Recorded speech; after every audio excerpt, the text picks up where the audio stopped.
We don't naturally, I think many of us think about food and blood vessels, but we do think about our brain health, our cognition, our mood, our skin health, our immune system, without realizing that, wait a minute, what underpins all of them? Well, if you don't have healthy blood vessels, you're not going to be delivering oxygen to all of those critical things. So healthy blood vessels mean a healthy heart, a healthy brain. I think it's such a core tenet of optimal health to have healthy blood vessels. Of course, many people talk about exercise, and actually moving your body is going to help maintain those blood vessels, or certainly it's one factor. But I've heard you say in one interview that one of your pet hates is when you hear about exercise being the only thing that's good for your heart's health, because of course the food you consume is also very important with these blood vessels as well. So perhaps you can give some examples of what kinds of foods directly impact the health of our blood vessels. Well, one thing we talked about already is olive oil.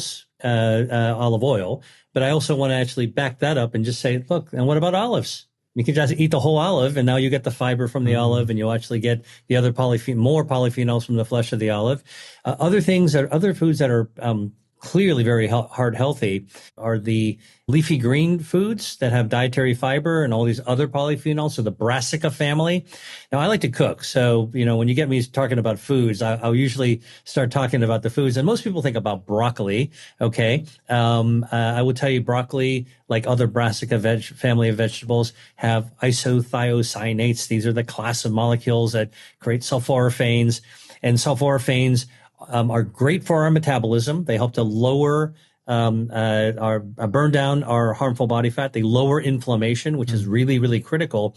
And many of the brassica family of vegetables, you're talking about broccoli, you're talking about kale, you're talking about Brussels sprouts, you're talking about bok choy, you're talking about Swiss chard. These are vegetables that are growing in the summer gardens, and take a little extra olive oil, saute some garlic on it, and just throw the vegetables in there, hit them with a little bit of spice, and you've got very quickly a delicious warm cooked vegetable dish that's tasty. Squeeze a little lemon. You want a little red pepper flakes. What is that doing for our blood vessels? It sounds delicious. My stomach's watering already at the thought of that. But what does that actually do to our blood vessels? What's happening is that when you're eating that delicious food, the polyphenols and the sulforaphanes get absorbed into our bloodstream, all right, from your stomach. And those they serve a number of functions that help protect your heart. Number one, they lower oxidative stress. While these molecules are coursing through your blood vessels, because they've been absorbed after you've eaten them from your stomach, they're protecting the walls of your blood vessels from damage. So if there's oxidative stress, they actually protect your cells, the lining, the smooth lining of your blood vessels. Number two, they actually lower inflammation as well. So the sulforaphanes in leafy greens lowers inflammation. Inflammation itself can damage the ice. They can scrape up the lining of the blood vessels, lowers inflammation. The other thing about these leafy greens is they have dietary fiber, which don't get absorbed into your bloodstream, but that tumbles all the way down through your gut, down to your gut microbiome. We haven't had a chance to talk about that yet, but gut health, turns out feeding dietary fiber from our food to our healthy gut bacteria leads our own bacteria, healthy gut bacteria, to produce substances, short-chain fatty acids, that then lower inflammation further. Inflammation is super damaging to our blood vessel health, right? So if you're inflamed and you've got inflammatory markers, we can measure in the lab, if you take a vial of blood, you measure your C-reactive protein as a marker for inflammation. Listen, that inflammation, if your CRP, if your levels of inflammatory markers are high, you got inflammation everywhere in your body, including in the lining of your blood vessels. That's 60,000 miles worth of inflammation.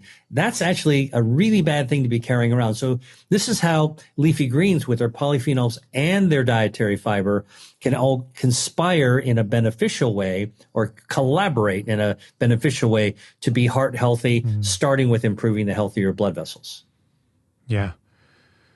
Super interesting. Any other foods that we forget about when thinking about our blood vessels that you would like to highlight and encourage us to bring into our diets?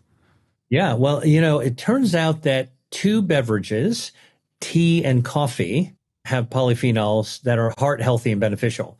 All right. Tea has catechins, and the specific catechin that has been best studied is called EGCG, epigallocatechin 3 gallate. And again, I encourage people not to get hung up on the technical stuff unless you're a science geek. But just know that we know these things. In coffee, there's many different polyphenols. One of the best studies called chlorogenic acid.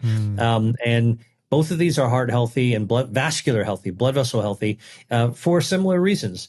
They protect your blood vessels against oxidative stress. They lower inflammation. Yeah. They're good for gut health. They improve your metabolism by helping your body burn down harmful excess body fat, which then contributes to inflammation. So, they're powerful levers that can actually help us. And if you, by the way, if you combine this over the course of the day with eating some leafy greens, and then you have some of these blood vessel regenerative foods like the barley with the beta glucan, or the mushrooms that we talked about earlier, or a little bit of dark chocolate, high quality dark chocolate. You see, it's the net consumption of the things that we're eating all day long that expose our blood vessel, that extraordinary network, to help us maintain the roads in our body. And that's our circulation. You mentioned some of the benefits of green tea there. I know you often speak about these drinks that, all the longevity populations consume: tea, coffee, and water. You also made a video recently on your YouTube channel about drinks that we can consume that help us with our metabolism and help us perhaps remove visceral fats from, organs like the liver.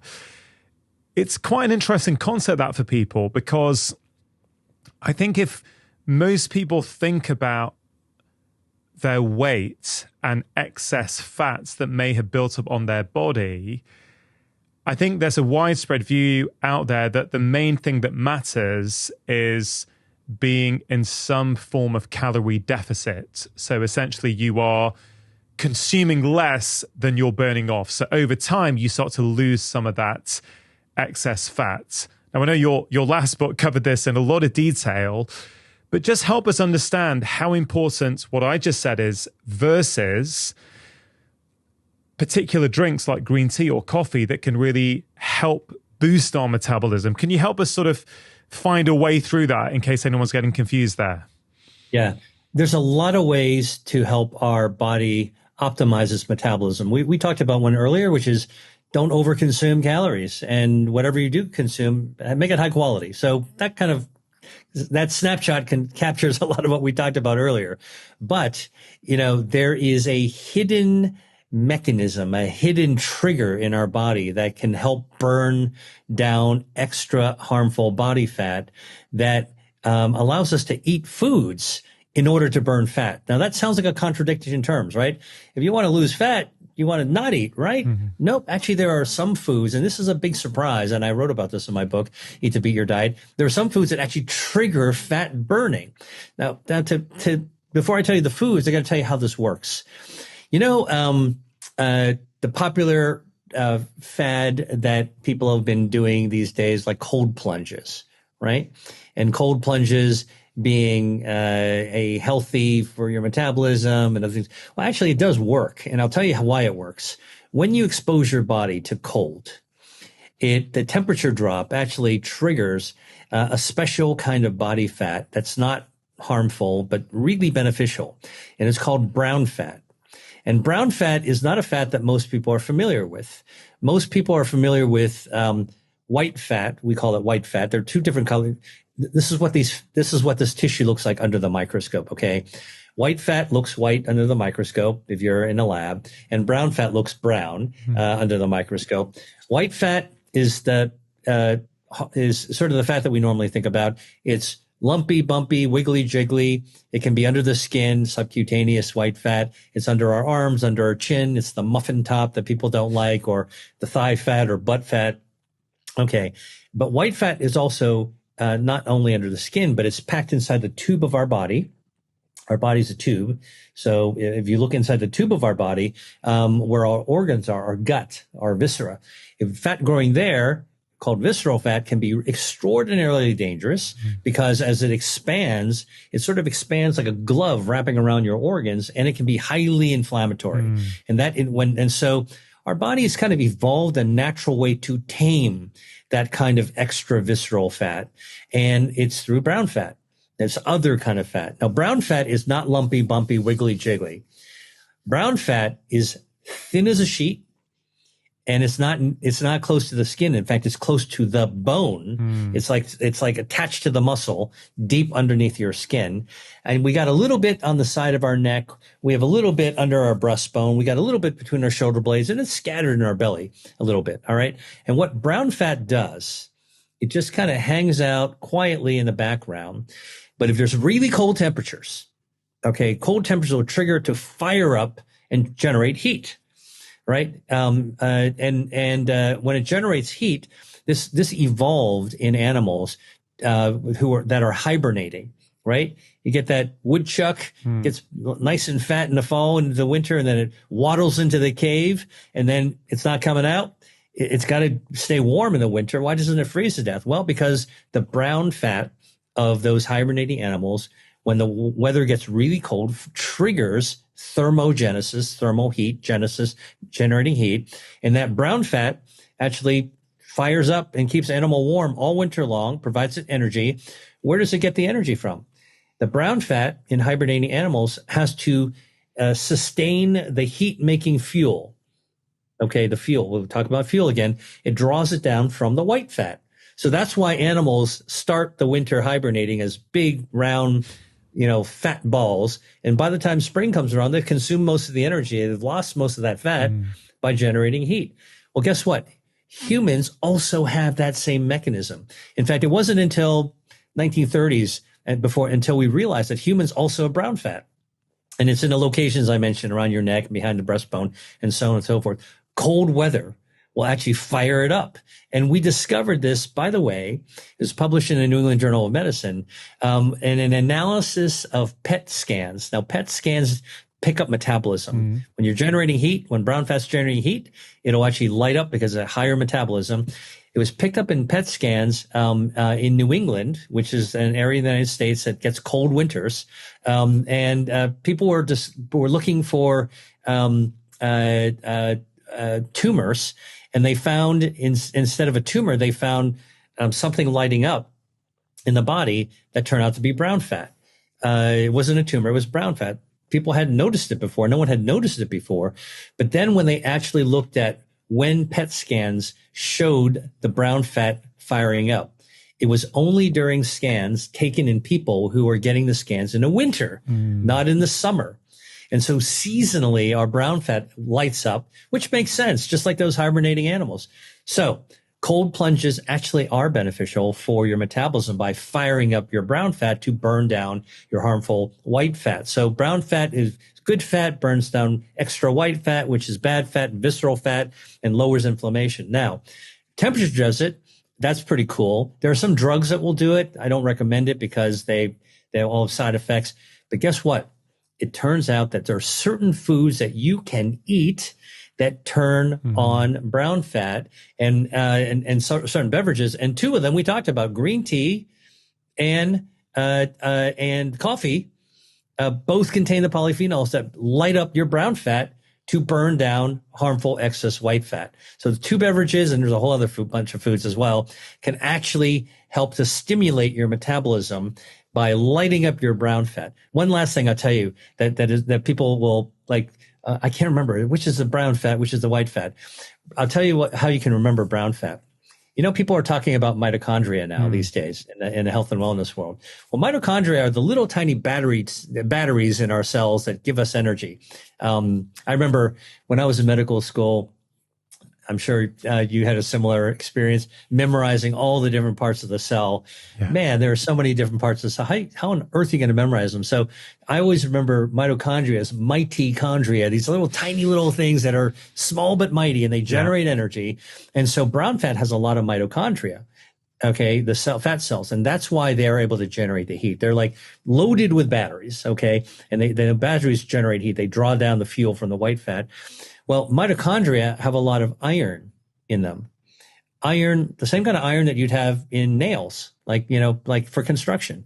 Now, what happens when you take a bunch of silver nails and you stick them outside in your front deck for a few days or a week? They're going to turn brown because they oxidize, right? Rusty nails. And that's what actually happens in our brown fat, is that the iron attached to other mitochondria, and there's a lot of mitochondria, which means there's a lot of iron, all right, gets oxidized and it gets rusty. And that's why brown fat is brown, and white fat doesn't have that. So that's the reason that there's white fat and brown fat. Yeah, I love it. So if someone is trying to lose excess fat on their body, yes, they need to think about how many calories overall they're consuming. We've covered that a little bit on the show already. But I guess people really do struggle to, lose weight and keep that weight off in the modern food environment. So you're saying, yes, pay attention to how much you're consuming, but also if you are consuming the right kinds of foods and drinks like green tea and coffee, and I know tomato juice we haven't mentioned today, but those things can also help activate brown fat, which is, it's all going to help basically. Instead of just taking one approach, you're saying, why just stick to one? Why not do everything that you possibly can to increase the chances of success? That's right. And do it in ways that are kind of natural, and don't force you to go to extremes. So one thing is just putting less on your plate. It's easy. That's low hanging fruit. That's easy to do. Whatever you put on your plate, make it plant-based and as healthy as possible. Don't eat too much saturated fat. Don't eat too much salt. Don't have added sugars. Listen, that's also pretty easy. You just got to remember the details on that. So again, less fuel, but high quality fuel. That makes a lot of sense. Now, if you want to actually add to this, this idea of like burning down fat, now you can actually think about swapping out the foods that grow fat, in fact, that build fat, and swapping them out for foods that burn down fat. So swap your soda for tea or coffee. All right. And now, rather than building up your fat with empty calories, with extra calories from the soda, or destroying your gut microbiome with the diet soda, now you're actually drinking a beverage that traditional and tastes great to most people, that actually will light up your brown fat at the same time and to burn down harmful visceral fat. So simple swaps can, swap out something that's not good for you that builds your fat with something that actually can burn down your fat. That's a simple thing as well. But but if you think about, like, what about planning a meal, right? Like, oh my gosh, if you have to do your meal plan for the week, think about what you're going to shop for. And then you want to choose healthy. Oh man, that's another layer I got to actually deal with to figure out, like, what should I buy that's healthy? Well, look, let me kind of run down some interesting foods that have been shown in human studies to burn down harmful body fat. All right. And let me challenge you, if you're going to listen to this, to write it down on your grocery list and see if this is something you might consider buying. All right. As long as you don't eat too much of it. All right. Onions. Onions have quercetin, mostly packed on the outer layer of the onion. So once you peel the onion, don't peel off too much of the outer layer, because most of the fat burning quercetin, brown fat lighting up quercetin, is on the outer layer. Red onions got more of the good stuff than yellow onions, but yellow onions are also good. What about tomatoes?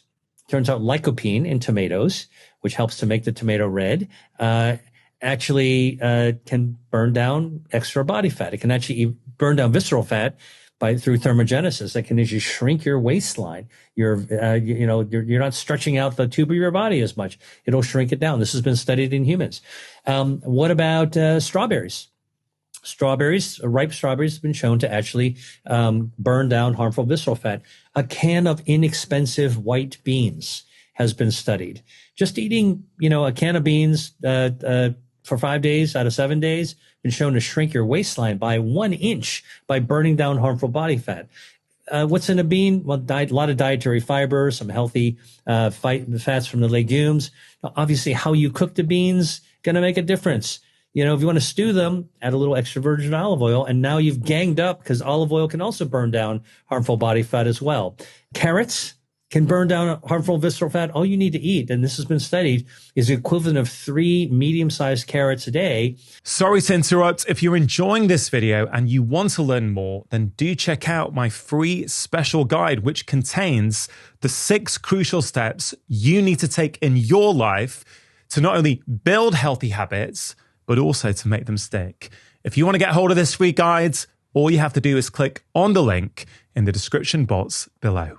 Can actually turn on your thermogenesis. Wow. Going to make a salad, going to roast some carrots. Hey, you know what? I'm just giving you a partial grocery list, but if you think you can take that and run with it, oh, what about seafood? Let's say that you do eat seafood. All right. Listen, I'm an omnivore. I pretty much eat anything. I try to eat healthy things. I try to mostly eat plant-based foods. I eat actually only a very tiny amount of meat.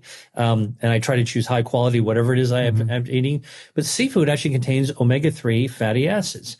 Guess what? That's another healthy fat. Actually, omega-3s, a lot of people don't realize, are originally coming from plants. They come from algae. All right. So the plants of the sea is where they're originally coming from. And they wind up in seafood. Most people think, oh, I got to eat salmon. I'm sick of salmon. Or I got to eat tuna. It's expensive. You know what? Actually, it turns out that lesser fish, more inexpensive fish, and shellfish also have omega-3s. And so, sure, salmon has a lot. But you can actually look at cod or flounder or other types of, or Mediterranean sea bass. They all have omega-3s that are healthy for you. And so do mussels and clams if you eat shellfish, and squid and octopus and shrimp. Okay. They all have omega-3s. Yeah. And that's another way, if you live near the coast or you're somebody who enjoys cooking and you want to kind of live it up with, some seafood. Yeah. That's also a way of turning on your good beneficial brown fat to burn down your harmful excess white fat. The underscore here, though, I want to say, even though I mentioned a lot of ingredients, you got to remember how you prepare the food is important. If you don't want to be putting a lot of butter into it, you don't want to be putting a lot of salt into it that can damage your blood vessels. You don't, cook in a healthy way. You don't need to steam everything, but you want to actually be mindful. You're not going to fry everything either. Yeah. Dr. Lee, you have such a wonderful way of talking about food. You clearly explain the science, but your passion infuses through everything. And it kind of leaves us all with this idea that the foods we choose can be a creative pursuit for us. Yes, it's for our health, but it's like an artistic endeavor that we can play with to actually find the things that we can utilize to improve our health. So I really, really appreciate that. I also appreciate that list at the end there. Many of those foods that you recommended were very, very affordable, which I think is something to be very aware of these days. To finish off, Dr. Lee, if someone has heard our conversation and they're like, okay, Dr. Lee, I hear what you're saying. I understand the science there, but I don't really need to change much. My life is going pretty well. I think I'm of a decent way. I can function at work. Why should I start changing the food that I put on my plate? What would you say to them? Well, listen, my current research, the area that I am working on, my books are all about the research I'm doing. Mm-hmm. I'm not reaching for topics to cover. I'm writing about what I'm researching. And right now I'm researching about aging, healthy aging, including longevity. And I'm researching brain health and all the things connected to brain health.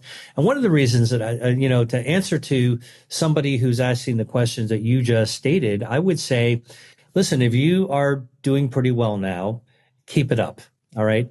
But what the exciting research is showing is that if you push a little bit harder and try to buff up some of those areas, even by a little bit, you could actually be doing yourself a service to improve your brain health as you get older in remarkable ways. Like, for example, here's one. I'm eating plenty of fruits and vegetables. I'm fine. Well, you know what? You might be amazed to know that strawberries, even one cup of ripe strawberries a day, all right, has been shown to actually reduce cognitive decline in human clinical studies, and also reduce the depression that comes with cognitive decline. What's in a strawberry? You got ellagic acid and anthocyanins. These are natural molecules that we're discovering. And so we're discovering the benefits to brain health of ripe strawberries. So, maybe you're eating healthy, but maybe the next time you go by a market and you just are walking by those strawberries, you might want to do a double take and go back and say, I'm going to try some of those now. And so these little tiny extra tweaks, if you're somebody who's already healthy, think about what you're doing. If you feel it pretty good now, great. Now it's time to actually level up, to actually see if you can do something to make yourself even better in the future. And so I think thinking about our what we do now having an impact in the future is kind of like saying, rather than put all my money under my mattress, which is sort of a depression era thing, why don't we invest our money in some good things? I mean, you're going to have the money anyway, but where are you going to put it? Under your mattress, or you're going to invest it in something that's going to grow. And I think that making healthy food choices are a way of growing our health. And this is where my research is now. By growing your health, you're really investing and you're becoming wealthier inside out in terms of brain health, which is a huge dividend for you. I mean, think about it. The thing that all this discussion about longevity and mitochondria and glucose spiking and, and trying to get your sirtuins and, like all the millions of things that people are talking about now. I have one thing to say to that. Who wants to live longer if you're not able to have good brain health? You could live to 150, 200, go for it. But if your brain isn't working, it's not worth living for. And so that's why I think that in this, accompanying this quest to live long, we want to live well. And the choices that you're making now, the research is finding remarkably that we can actually improve our future us as well in ways that are profoundly important. Our vision, our brain, our muscle strength, our ability to enjoy life. You mentioned the word passion. We want to actually really enjoy every year that we get. So in terms of categories and types of foods that we should think about limiting or avoiding, the first thing you went to was those drinks with added sugar, soft drinks, fizzy drinks, soda, in whatever country you're in, however you like to refer to it. I hope it's generally well known that actually those things are damaging for our health, our immune system, our teeth. And you beautifully explained why that is. Now, before we go to diet drinks, because I'm really glad you brought that up, full sugar fizzy drinks. Is it just the sugar that's causing problems because it overwhelms our system and we can't process it?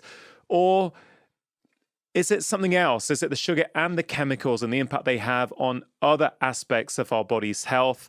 And potentially those 5 defense systems that you've written beautifully about in your book. What's going on there? Is it just the sugar or is it something else? Yeah. The soft drinks, the sodas that we see so commonly around us, it's part of everyday modern life, for the last 100 years or so.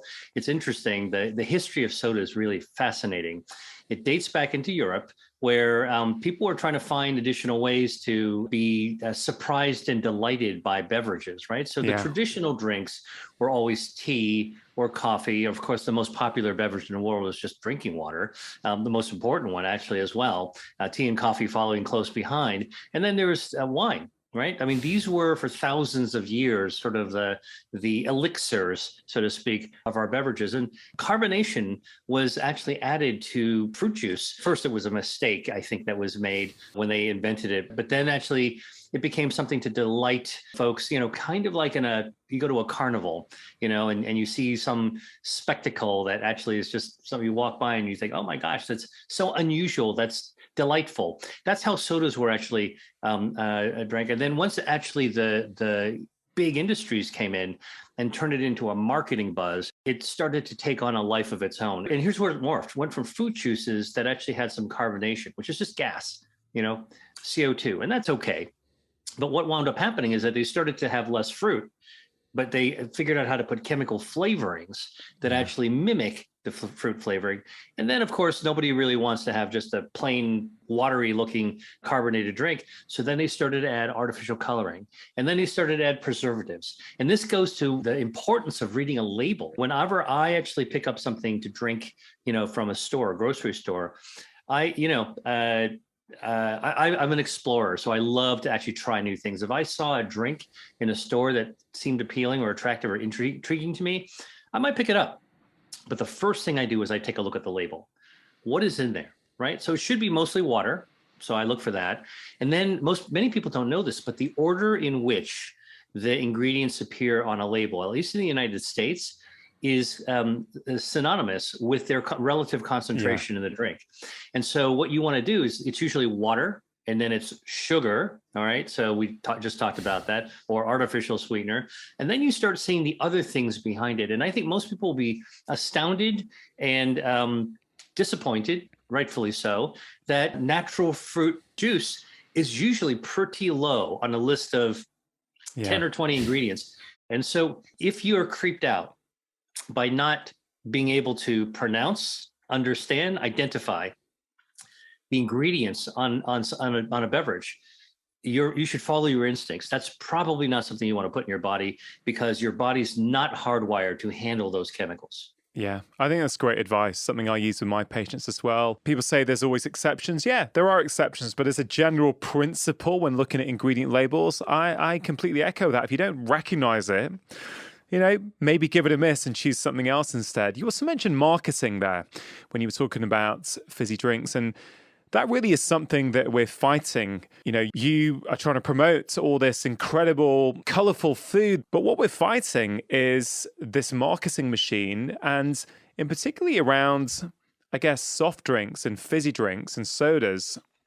It's really tragic to see sports stars who are looked up to by children. You certainly have seen this in the UK for many years. You see this in a big way in India, where the big cricket stars are often sponsored and are seen drinking a can of soda. And actually, I think this is one of the big problems we're up against, because that just infuses into these young kids' mind that actually, I want to be like that person. Oh, they're drinking that drink. Oh, I want to drink that and be like them. How much of a problem do you think marketing is? Sponsorship, product placement, commercial deals. Is that something we need to be fighting against? I think that we all have the freedom, most of us, to make our own choices.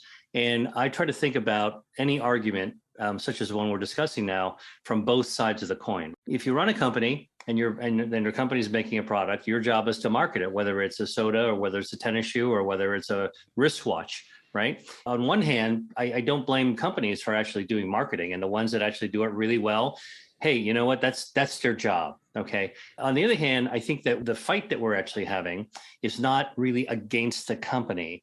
The fight is really against the inertia that many of us have in the community to do our homework on and to get back in touch with our body. Because I think that if we actually, took a look in the mirror and started to reacquaint ourselves with what our body is telling us. I mean, look, here's how I think about it. You get up in the morning, you take a shower, you step out of the shower, you're going to see the mirror. You look in that mirror. Most people aren't that happy. Most people are not that happy with what they see. They can always find something wrong with themselves, and then you might step on a scale and you might not like that number. Okay. And then those are the few moments of clarity in a day where you might actually be thinking about yourself. And then we get dressed and we go off and we're just swept up with the rest of our lives, whether it's our jobs, whether it's our families, whether it's other responsibilities. And we leave ourselves behind. Oftentimes we deprioritize what our body needs. And I think that one of the things, the inertia we're fighting against, is actually all those other distractions in our life. I actually think that, one of the things that we could do to teach children, and one of the things we could do to teach young parents, one of the things we could do to help teachers, whether it's grade school, high school, or college or beyond, is to really reemphasize the fact that we all need to be in touch with our bodies. We need to know ourselves first. Knowing yourself first allows you to then discern whether or not a message that you're seeing on television or being promoted by a sports star, or whether something that is being marketed to you in a grocery store is something that you want to partake in, right? And so I think that, yes, we should be vigilant, and we should enact policies that prevent predatory marketing practices to people that are uninformed and are highly vulnerable, like marketing to children, with certain ads like that. I think that is something that works, and therefore it's something that really we do need to actually push back against. But on the other hand, I think companies are just doing their job. I think that we have our own decision. We need to push back on the predatory practices of companies that are preying on the vulnerable. And we also need to be able to lift up the consumers so that they are smarter, wiser, more in touch with themselves, and then they actually can discern what they should be ordering or buying that can actually help themselves. Yeah, I really appreciate that nuanced answer, looking at it from both sides. You mentioned sugar and these soda drinks that we know certainly even small amounts consumed regularly can be quite damaging for our health. And then you went to artificial sweeteners in these diet drinks. Now, I share the same perspective as you do on this, but it does appear to be a very divisive topic with the public, but even within science and within medicine, this whole topic of whether artificial sweeteners are good, bad, or neutral seems to get a lot of people's backs up. I know Professor Tim Spector, who has been on the show before, and he's pretty clear as well that we should be avoiding them. You seem to be pretty clear on that. I certainly take the precautionary principle with my patients to say, listen, that I've seen enough data that suggests it's having a negative impact on the gut microbiome. So I would prefer to take that precautionary approach and say, let's try something else. What is your view on that? And why do you think it's such a divisive topic? Well, first of all, every kid loves candy, right? Me as well. I remember when I was a child, in the US, we had Halloween, and who didn't look forward to collecting all the candy from the neighbors? And I think that, sugars, the candies, they're delightful, and there's nothing wrong with being delighted. And I think we carry with us lots of pleasant, fun memories. I think the brain's also hardwired to actually go after sweet things, right? I mean, it's part of our instinct as animals to, just like the lion on the savannah goes after the antelope. I think humans, on the street go after candy. It's one of those things that just we're hardwired to go after sugar. I think there are industrial interests that actually, pose counter arguments to the harm of sugars and artificial sweeteners. And by the way, I do want to actually bring this up because I think it's important. Let's not character assassinate categories. I think that's really important. So artificial sweeteners, let's be specific.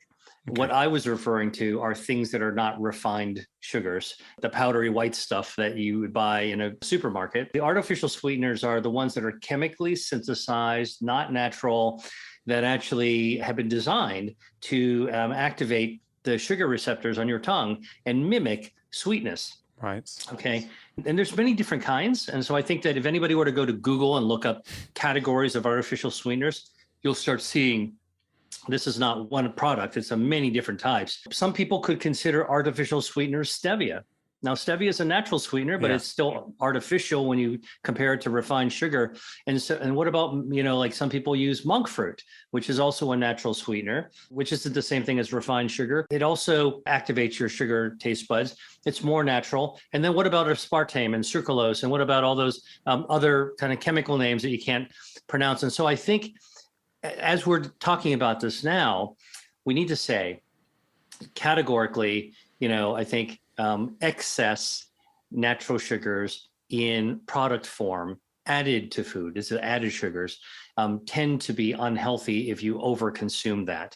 And soda is just one of many examples with lots of added sugar. Artificial sweeteners is not one category. It's a lot of different types of things that are used in place of refined sugar. And what I would say to be a savvy consumer, just know that there are more natural versions of those. I think stevia is fine. However, there are stevia that actually are not really all stevia. You pick up the package, you look at the ingredients, and you find even though it says stevia, you look at the ingredients and you actually see that there are other things that are added to it. We cannot forget when you buy ultra processed food in a package, stuff has been added to it, almost certainly, even to preserve it on the shelf, that may or may not be good for you. And one of the big advantages we have right now, every one of us carries around one of these, a mobile phone. And so if you don't recognize something and you're curious, go ahead and type it in and search that chemical to learn something about it. That could actually make the difference between whether you put it in your cart or not. Yeah, I love that. Very empowering way of looking at this, to put the information in the consumer's hands and say, right, you start as much as possible to make these better decisions, because you know that this one's going to lead to health. This one's probably going to not promote my health over a period of time. Sorry to interrupt. If you're enjoying this video and want to dive deeper into the topic of sleep, I have created a free special guide containing my top 5 science-backed tips to help you get your best night's sleep and reduce fatigue. If you want to get hold of this free guide, all you have to do is click on the link in the description box below. I mean, look at what happens when we sit down at a restaurant, right? You open a menu and the waiter comes over and says, do you have any questions? And so all of us have done this. You pick one that kind of seems interesting to you, and you ask, what's that question we ask? You ask the waiter, hey, what's in this? All right, what's in this dish? And they tell you, and on the basis of the information that you asked for as a consumer on food that you're about to purchase and eat, you might say, oh, well, that sounds pretty good, I'll have it. Or you might say, that doesn't sound so great to me, I think I'll choose something else. And I think that the power is in the pocket of the consumer, and it's our money, our resources that we're spending. And by the way, I mean, you can see this now with, global and the geopolitical events that are happening. If we choose not to support something, it can have a powerful impact. And that impact actually comes from our pocketbooks. Yeah. Apart from these drinks that we've covered so far, any other sorts of foods that we should generally try and avoid? Let's say when we're in the grocery store or the supermarket, anything we should think about? Yeah, so I think, largely for the same reasons of having chemicals being put in our body that we don't really want. Ultra processed foods that come in a box, foods that got lots of ingredients and lots of preservative and chemicals inside them, things that they say that your grandmother, if you showed her, might not recognize as food, or great grandmother perhaps. Ultra processed foods as a group tend to be associated, when we look at populations, with poorer health outcomes from diabetes, obesity, cardiovascular disease, and even cancer. And so again, even though I said we should be careful not to overgeneralize, it is true. Things in a box, things in a can, things, that are manufactured at scale and intended to sit on the shelf for months or maybe even years, tend to draw my attention anyway, that it really is worth reading the label and knowing what it is you're putting in your body. So ultra processed foods. I think alcohol is another thing that is popular. It's social. I mean, look, if you look at beer and wine, these go back millennia as part of human culture. People sat and distilled and fermented beer and wine for thousands of years, in the Colosseum in Rome. They're still doing excavations to figure out what the gladiators actually ate and drank. And they find inside there, wine casks and things like that. Like it's a cherished tradition of humans. But what we do know is that it's easy to over consume. And we do know that while there are healthful properties in the liquid of wine due to the fermentation, it pulls things out of the red grape skin, or pulls things out of the barley hops in the case of beer, like xanthohumerol in beer or resveratrol in red wine. The fact of the matter is that none of the benefits that you get from any alcoholic beverages come from the ethanol, the alcohol itself. The thing you get the buzz from does nothing for your health. Okay. Some of the other things that happen to be in the broth of the fermentation might be good for you. And so that's something that, oh, well, they found that, and I think recently there was research showing that, even one glass of red wine could have an impact on brain health as well. And I think that, we have to be, I'm really careful about not chucking a spear, at every food that, we want to kind of malign for a health reason. I think wine is a cherished tradition. Alcohol is a cherished tradition, but people should know that the benefits of it, and it's okay to have a glass or two every now and then, but I think that the people who really go after it hard, look, besides the obvious liver disease and the problems of nutrition and the brain health, I mean, alcohol is a toxin to your brain. We do want to actually be mindful about the amounts that are consumed. Processed meats are another food product that actually are classed as a carcinogen by the World Health Organization. Now, what kind of processed meats are we talking about? We're not talking about the air-cured salami from Sardinia, that have been made in the same way for thousands of years that people eat sparing amounts of, as part of a more well-balanced Mediterranean traditional meal. I'm talking about the deli foods. You go in there and they're slicing stuff, from a big lump that looks nothing like the animal from which it came. Yeah. And some of these cured sausages, if you visit a sausage factory, I had a patient once who actually worked as an inspector in a commercial sausage plant. And he told me that he used to have to change his boots every month, rubber boots, walking in there, because the stuff that splashed out of the pool in which the sausages were essentially embalming it for preservatives and for flavorings would actually dissolve the sole of his rubber boot. Oh, man. That made such an impression on me. I'm still talking about it 20 years later. Yeah, and we're sort of removed from that process, aren't we? We don't see that. We don't see that on videos. We just see the nice packaging and the clever marketing copy on there. And so I think that's really, really important. And I really like the way you made that distinction there. Also, when talking about things like alcohol or anything, it depends not just on that one thing. It depends on everything else that's going on in your life as well. We like to take these things in isolation, good or bad. It's like, well, it kind of depends, doesn't it? In our first conversations together, which if people haven't heard, I'd highly recommend they go back and listen to. One of the things I really liked about your approach was you said, well, let's put into our body foods that support these 5 defense systems. And if we can do that and support them, we raise the bar, we become more resilient. Therefore, we've got more headroom to actually deal with the insults that are going to come in life, whether that's DNA insults from pollution, or whether it's the odd thing that we creep into our diet that we probably know isn't the best thing for us, but we just fancy it now and again. And I really like that approach. And I know we're starting off this conversation focusing on some of the things to avoid. We're very quickly going to get onto the things that people can put in. But yeah, I really, really appreciate that. The most important thing that we as doctors can do is to listen to our patients and hear them out and try to understand where they're coming from and what's important to them. I always ask my patients, what do you eat? What do you like to eat? What brings you joy when it comes to food? Though that question usually can elicit an answer. Like I'm very careful not to ask that question judgmentally. What kind of negative foods how much for steak do you eat? Like I never ask that. I always sort of say, like, tell me about what do you enjoy eating? What brings you joy? What are some of the favorite things that you like to eat? And, again, it's that conversation that invites someone to look deeply within them. I think that, when I was a kid, I studied martial arts, and one of the greatest martial arts artists ever was Bruce Lee, who I actually read a lot of his writings. He wrote in a philosophical sort of way, and he wrote one of the most important things that if to succeed in life, whether it's in martial arts or otherwise, is to know yourself, to truly know yourself.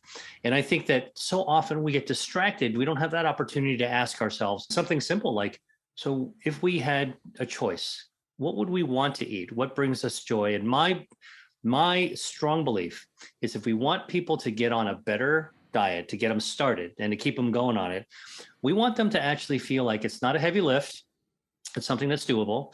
And I think there's nothing easier than to say, hey, you know what? Something that you already brings you pleasure and joy, something you enjoy to eat already is healthy. So let's start with those things because you already know you love them. So in my book, Eat to Beat Disease, I have lists of like 200 some foods. I always tell people, have my book, get a Sharpie. Okay. I say a Sharpie, like the marker, permanent marker, because it's permanent. You have to make a commitment. All right. Take a Sharpie, a black Sharpie, and circle the foods that you enlist that you already like. No, actually that you love. All right. And I don't care if it's just one or two. almost everyone I've met has been able to circle like 10 of them, or more.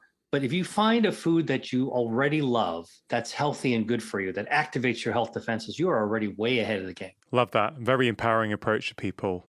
Oils. Oils are something that can cause a lot of confusion. I know you're a big fan of olive oil.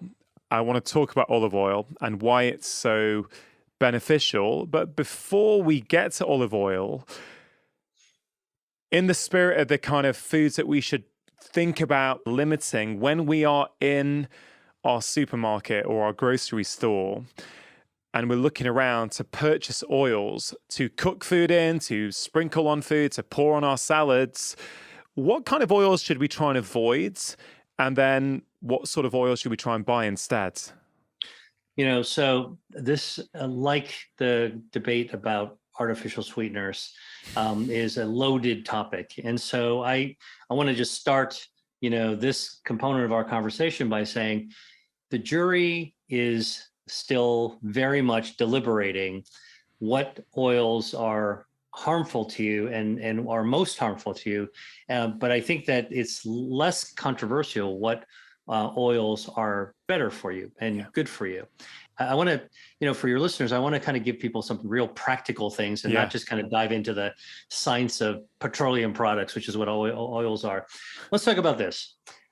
Rule number one, regardless of what oil you actually have, what I would say is don't have too much of it, because oils are fats and fats can be healthier, but there really isn't such a thing as a healthy fat that you should like drink lots of it every single day. Okay. So the point is that there are healthier oils, but we should all limit the amount of oil that we actually intake into our body. All right. Number one. Number two is that, and this is actually broadly speaking, is don't reuse your oil. Okay. Most oils that are reused, when we heat them to cook, whether we're actually, again, deep frying is generally something that's not very healthy. The process of deep frying actually changes the natural chemicals that make up oil in the oil itself, and then paint it onto the food, stick it onto the food. So we're eating some of the changed chemicals when we actually eat deep fried food. Now, look, I've had some awesome fish and chips when I visited England before. And again, as we talked about, every now and then, if you spend most of your time shoring up your health defenses, raising your own bar, having a rare treat is totally fine. But when you fry things in hot oil, you're also changing the chemical structure of things. That entire browning, golden browning, crisping of food actually changes the chemical structure of the food itself, and in ways that are potentially carcinogenic. And so just need to be careful about that. The third, so I think, like reusing oil, here's the thing that's kind of like a little risky. You go to a restaurant to eat, you have no idea if they're reusing your oil over and over and over again. Think about in Asian restaurants, whether it's an Indian restaurant or a Chinese restaurant, they've got these gigantic vats where they're frying tasty little bits up, but they may be reusing that oil for days. So reused oil, not good for you, for sure. And the stuff that's fried in oil can also change in time. So let's start now talking about just like the properties of oils themselves. This is where I think, rather than kind of walk into the quicksand of trying to say, is palm oil better than corn oil? Is coconut oil dangerous for you? We can wade into that jungle with, but I think you need a machete to cut your way out of it. And so the best way to think about it, to help to give clarity, is, are there any healthier oils to use and how to use them? And this is where I think olive oil really stands out. Number one, it's part of a healthy pattern of eating that's been revered for thousands of years. And that's in the traditional Mediterranean diet. And the olives are seasonal, they're pressed. The extra virgin olive oil contains not just fat, and monounsaturated fatty acids, which are better for your body and less damaging for your cardiovascular health. But there's a lot of polyphenols that come from the olive itself. Now, a lot of people don't understand this, but when you look at olive oil, the reason we say extra virgin olive oil, EVOO, that's what supermarkets and what restaurants are proud to use now, is because it's not just fat. It contains the polyphenols from the oil. So if you were to actually, by the way, this is a good experiment to do for your listeners, buy a little container of olives from your grocery store, deep pitted, make it easy for yourself. And literally, take it home and take a heavy glass, or take a board, like a heavy cutting board, and press those olives yourself. And you'll actually see, if you press hard enough, you'll see some oil come out of it. Now, Right. in an olive oil factory, I mean, that's so you can actually appreciate where your food comes from, where your olive oil comes from. And when you actually press it, you'll see that you've crushed the olives, and some of the bits from the olives are actually in the olive oil. The reason that olive oil tastes so good, it's got that, kind of peppery, vegetal kind of quality to it. It's got an umami flavor. It's not because the fat is flavorful. It's because the bits of olives that were crushed in there are actually in there flavoring it. Now, those bits and the stuff that comes from the meat of the olives contain the polyphenols, one of which is hydroxytyrosol. Hydroxytyrosol sounds like a very complicated chemical name. Your listeners don't need to memorize it by any means, but you should know that that comes from the olive. Now, olive oil will have some of it, only about 20% of it. But if you actually press that olive, 80% goes into the olive water, and it's stuck in the pulp. And so one of the things that I always say is that, if you really love olive oil and you want to get the most out of it, just eat the whole olive, and you can actually cut up an olive and you'll get a little bit of fat, you'll get all that flavor, and you'll get a lot more of the polyphenol. Now, if you're going to cook with olive oil, I always say go for extra virgin because of that reason. I would say don't deep fry, but you can put some on to food. You can actually saute with it, not too much. All the studies show that about 3 tablespoons of olive oil, sort of like that's around the max of what you'd want a day. So nobody's drinking olive oil. And then the other thing that is, if you want to choose which olive oil, because I get overwhelmed when I walk into a store and I see all these, like a whole wall full of olive oils, right? Everybody's marketing. Here's what I do again. I pick up the olive and oil and I look at the ingredients. What do I look for? I look for monovarietal olive oil. Monovarietal means it's made with just one kind of olive. And I look for the one kind of olive that oil is made from 3 different varieties of olive. In Spain, Spanish olive oil, I look for Picual, Picual. Picual olives, among the highest in polyphenols in the oil. So the olive oil will be loaded. Second, Greek olive oil, the Koroneiki olive, which is from the Peloponnesus. Both the Picual and Koroneiki are very common olives, so that's a good news. It's not very expensive. Highest amount of one of the top 3 polyphenols. And the third, for Italian olive oil, I look for oil that's been pressed from a monovarietal called Moraiolo, and that comes from Umbria. And that's less common, harder to find, a little pricier. But I just gave you 3 olives, Picual, Koroneiki, Moraiolo, that are not, most of them are not good eating olives, but they're great for olive oil. They're packed with polyphenols. If you get olive oil that is monovarietal, pressed only from each of those, you can be guaranteed that you're getting sort of the capo de capo of the polyphenols in the olive oil. What about olive oil? Does that have any relationship with our stem cells? Absolutely. So olive oil is a healthy fat, as they say. It's a plant-based food, comes from plants, the olives, and it contains bioactives, many bioactives. Some of them have been identified. The ones that actually have been best studied, one of them is called hydroxytyrosol. The other one is called oleocanthal. And, for people who are listening, if you're a science geek, you can write all this stuff down, but just know that there are these natural substances that have powerful effects on our body. And for example, hydroxytyrosol and as a molecule, but olive oil as a food substance, all right, has been shown to be protective of our stem cells, meaning when you consume olive oil and you get these polyphenols, the hydroxytyrosol, oleocanthal in our bloodstream circulating around, look, there's a lot of stuff in our bloodstream that's going on, a lot of exposures that we have. And when you've got hydroxytyrosol from olive oil in the bloodstream along with your stem cells, they sort of act as police escorts to help your stem cells get to where they go in a safer way. They're escorted to where they're needed. They're protected. And so why do they need to be protected? Well, you think about it. there's a lot of oxidative stress that can be in our bodies. Oxidative stress can come from fumes that you breathe, from vaping, from off-gassing from carpets, from artificial flavorings and preservatives that you have in your food, from cleaning materials that you're actually having. All these chemical exposures cause oxidative stress in our blood, which can damage your stem cells. Hydroxytyrosol, again, is one of those natural molecules that has been shown to protect your stem cells against oxidative stress. So literally, it's like a police escort that helps your stem cells get to where it needs to go in sort of a safe and efficient manner. So when you think about olive oil, there are multiple reasons to consume olive oil. You just mentioned the research around stem cells. I'm sure if I asked you about longevity or inflammation or blood vessels, you could also talk to me about the benefits of olive oil.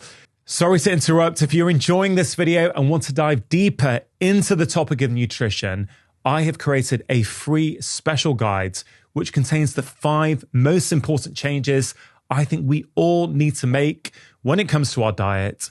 If you want to get hold of this free guide, all you have to do is click on the link in the description box below. Yeah. But how do you recommend people consume it? Are you a fan of it being cold on salads and vegetables? Or are you someone who says, yeah, it's okay to actually cook with olive oil as well? Because this is an area of a little bit of confusion and controversy online. So I'd love to get your take on this. Yeah. I want to be very clear about this. Olive oil is, of all the cooking oils, a healthier choice to be able to have with a meal. You don't have to cook with it, but you can cook with it. There's a myth that olive oil has a low smoke point, so you shouldn't do high heat cooking.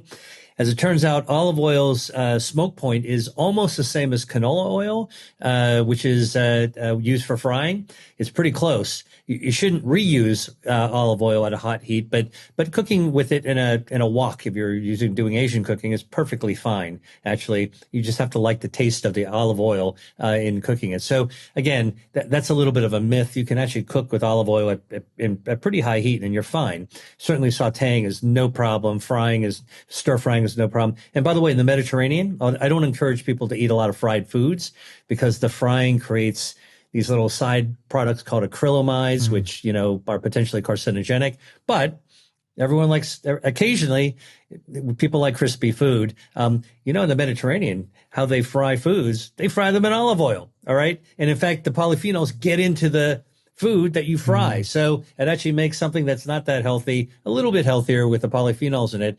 I would say, so you can actually cook with it. I'm not saying you should fry with it or eat fried foods, but cooking with it is fine. Using olive oil cold, plain, is also fine if you want to dip it in some bread or put it in a salad dressing. I think the quality of the olive oil is really, really important. Okay, and a lot of people don't appreciate this, but when you go out to buy olive oil, what do most people do? Well, if you are for the first time buying olive oil, it's overwhelming how many different choices you have. So you might go for the less expensive one, or you might go for the one that's got a more attractive label on it. I'll tell you the way that I recommend doing it and what I do myself.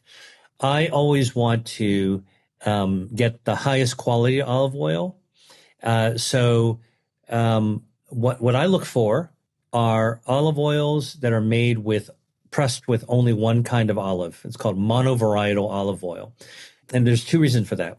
When olive oil makers make olive oil, they're picking olives when they're ripe off the tree and literally just crushing it and then spinning it in a basket. And so it whips out all the fluid and the oil floats to the top. And then the watery stuff goes to the bottom and the chunks go to the bottom, and they just scoop the olive oil off. They don't filter it. And so that's why you wind up getting little bits that are green. So extra virgin first press olive oils, always going to be tastier. You're going to get that peppery, sometimes peppery taste to it. By the way, that's what the polyphenols are. They're actually giving you that taste sensation, a great taste sensation of olive oil. All right. Many olive oil makers, and you can look this up on Google, there's a whole scam in the olive oil industry where people who are labeling olive oil are in fact adding other oils to it. It has some olive oil and they cut it. And so that's not good You're getting who knows what other kind of olive oils. It's a whole scam. The other times people are mixing different types of olive oils together, sometimes the cheapest ones they can find together to serve it up to you. And so the way to get around that is to look for monovarietal olive oils, pressed with only one variety of olives. These are going to usually be coming from a single farm. All right. It could be a large farm, but a single farm. And this also not only guarantees the quality of the olive oil, because it's not going to be cut with other things, monovarietal, it's a label, mono one varietal type of olive. But I look for monovarietals, olive oils coming from one of 3 different kinds of olives that you can actually find very easily in the store. And the reason I look for them is because they have the highest levels of polyphenols of all the olives. All right. So if you like Spanish olive oil, all right, I look for monovarietal Spanish olives made with the type of olive, the variety of olive called Picual, Picual, Picual olives. Fortunately, it's a very common olive in Spain. And fortunately, that olive, you can easily find Picual monovarietal olive oil, and it's not that expensive. All right. If you like Greek olive oil, I love Greek olive oil. The olives that have highest polyphenols among Greek olives are called Koroneiki, Koroneiki, Koroneiki olives. It's come from the Peloponnesus. Fortunately, a very common olive in Greece. Monovarietal, highest polyphenols, taste amazing. Great for whatever you're cooking or grilling or salad dressing. And then Italian, if you like Italian olive oils, in Umbria, the highest polyphenols have been found in Moriolo olives, Moriailo, Moriolo olives, which is found in Umbria. It's a less common olive. It's going to be more expensive, but again, tastes great, highest polyphenols. And so I kind of tell people, look, if you're going to go buy olive oils, why not get the highest quality? It's fuel. And if you're going to, and it's going to, you want to be able to have it taste great. If you're going to use it and dip some bread or whatever it is, sourdough bread or whatever, something healthy in it, or you're going to dribble it on some pasta or whatever you're cooking with it, why not get the best? And why not get the best with a high, not only best taste, but also pure and also with the highest polyphenols. And that's how I actually choose with olive oil. By the way, some people have reported, I heard this before, that olive oils are not good for your blood vessels. They actually damage the lining of your blood vessels. That's all bunk. I'm a blood vessel expert, and I'm also an expert on food as medicine. We've studied this. It's a theoretical thing that got put together that winds up actually not being true. Well-intentioned people try to put science together, and I'm not real scientists, and they don't know the data. It's understandable how they may come up with it, but olive oil is perfectly fine. In fact, it's very healthy for your blood vessels, quite the opposite. Now, how much to eat? You know, there's a lot of studies out there of olive oil. On average, if you take a look at all the studies, the average amount of healthy oil to consume per day is about 3 to 4 tablespoons worth of olive oil. Okay. That's a fair amount of olive oil if you're not an olive oil consumer. But if you think about the Mediterranean, 3 to 4 tablespoons, go ahead and take a measuring a spoon out in your kitchen and to take out 3 to 4 tablespoons and put it on a dish. It's not that much. And if you are scrambling your eggs with it, all right, if you like eggs instead of butter, and in lunch, if you're making a salad dressing with it, and you're going to put some salad dressing on it, and then at dinner, if you're going to roast some vegetables or grill some vegetables, and you're going to put some olive oil on it, you will easily get 3 to 4 tablespoons of olive oil into your system. Okay, brilliant. That's super practical. So essentially, a lot of advice there on olive oil.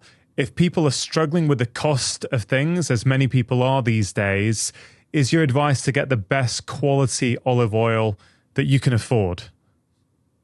Yeah, absolutely. And by the way, you know, I would say it's a buyer's world out there, particularly because you could buy things on the internet as well. If you search for monovarietal Picual or Koroneiki or Moriolo olive oil, and you just let the internet show you what's the cheapest one, you know, and do a little review to make sure that they're, you know, a good quality manufacturer or supplier. Order it, buy it, you know, that's the fastest way to actually get high quality. Listen, people spend a lot of money on a lot of different things, right? But then you actually again, take a look at your own lifestyle. I can tell you the best investment you can make is getting high quality food for yourself. And in Europe, it's a lot better than the United States. I mean, people buy junk stuff for food and they spend their money on things that are unhealthy as well. They buy cheap, unhealthy things and they spend money on unhealthy things. I think getting healthy food, high quality food is one of the best investments you can actually make. Yeah, here, completely agree. And I think, everyone does have different financial situations and different means, no question. But I think something quite profound happens when you internally, going back to what we were talking about before, about, tuning into yourself, listening to your body's own signals. Like when you consciously make that decision, not like an opinion, a decision that, you know what, the food I put in my mouth now is of top importance. I made that decision a few years ago. Like I internalized that, if I'm going to be the best human being that I can be, the best father, the best husband, the best capable human being as I age, well, the quality of the food I put into my mouth day in, day out is important. It doesn't mean you're never going to go off track, but there's something really, I think, powerful about when you make that decision. And once you make that decision and you live with that decision for a while, other things start to change. So, I love eating out as much as the next person, Dr. Lee, but I will say that I've become a lot fussier these days and I actually prefer eating in. I much prefer eating in because when you really tune into what good quality food tastes like, often when you're out, not always, there are some great restaurants out there and great cafes for sure, I just don't feel that good afterwards a lot of the time when I go out. It could be the oils they're using to fry or whatever it might be. So again, I'm not saying that applies to anyone else, but for me, I much prefer to eat in these days when I can. I totally agree. And by the way, I think the companion piece that I add, because I'm like you, I try to find what makes me feel good and stick to that. But I also think that, having some self-compassion is an important component to that as well. So if you've decided that you're going to just try to be as healthy as you can, don't feel like it's a strict religion or you're not in a military camp where you can only do one thing. We're all human. We have to enjoy ourselves. We have to have enough compassion to realize that it's okay every now and then to, kind of wander off the path. As long as you get back on the path, you're going to be just fine. And I try to kind of lower people's stress level in trying to live a healthy life by also saying, look, these are guidelines. You know that they're good for you. You should feel better when you're doing them. It's up to you to actually take that path. And rather than make people feel fear, guilt, shame when it comes to food, I try to give people permission to live a little, Every now and then you're going to do something you're going to really enjoy. Listen, if you spend more time doing things that are good for you, your body's going to be strong enough to be able to rebound from something occasionally you do that's not so good for you. It's like driving on a road, right? I mean, look, the rules, following the rules of the road are actually going to help keep you a safe driver so that you're going to be accident free. But look, who doesn't speed every now and then? And speeding can kill you, right? So, but every now and then you need to get someplace quickly. You're going to go a little bit faster than the speed limit. It's okay. Yeah. It's okay. And so I kind of try to give people permission to, and I encourage them to be self-compassionate and give them permission to feel the liberty to choose. Yeah. With the encouragement to make more good choices more often. Let's take something like an apple or a carrot. Let's say a carrot, for example. There's all kinds of phytonutrients and beneficial compounds within that carrot. So what happens when we start to peel off the skin off that carrot? Because my view would be, well, a lot of the beneficial properties are in that skin, right? That's what's had to protect itself from the environment, from bugs, as you've just mentioned. So when we are peeling off that skin, yes, people may want to do it for a taste profile, I understand, but aren't we reducing how beneficial that food could be by taking off the outside? Yeah, I'm glad you described the fact that we might want to remove the peel for aesthetic purposes, maybe for taste purposes or texture purposes. But the fact of the matter is, we know for a fact that skin does actually have good stuff. I'll give you a great example, like in an apple or a pear or a peach. Okay. Those are all fruits that, if you took the time to peel it, you'll have a more homogeneous, kind of looking piece of fruit. But most mothers will tell their kids, if you eat it with the skin, you'll get more stuff. And it's absolutely true. There's not only more fiber oftentimes in the outer layers. So you're talking about outer layers. Yeah. But there's also more phytonutrients and these bioactives. In apples and pears and in peaches, there is actually a substance called ursolic acid that's much more concentrated in the outer layer. And ursolic acid is one of these bioactives that stimulates blood vessel growth. It helps us heal. It stimulates angiogenesis so that if we have an injury, our bodies will speed its healing up. That could be really important for our cardiovascular system, for example. It helps to promote the growth of blood vessels in beneficial sort of ways. Now, that's actually on the peel. So how can you eat fruit peel? Well, look, if you had to eat 6 apricots or 6 pears or 6 peaches, that might take a little work, or eat 6 apples. That's a good commitment to eat 6 apples, even in a day. But on the other hand, if you actually get dried fruit, the dried fruit will take a big fruit and shrink it really small. So take a look at an apricot. I might not feel like eating 6 apricots, whole apricots from the tree, but I could easily eat 6 dried apricots, sort of in a dried fruit mix. And so again, if you want the skin, it's not just, eating the fresh fruit, which you can do, but you can also get it in a dried form. Now, back to the fresh for a second, this would be a good reason to buy organic as well, because, when you spray with pesticides for fruits and foods with very thin skins, for carrots, there's not a skin, it's really just an outer kind of layer of the carrot.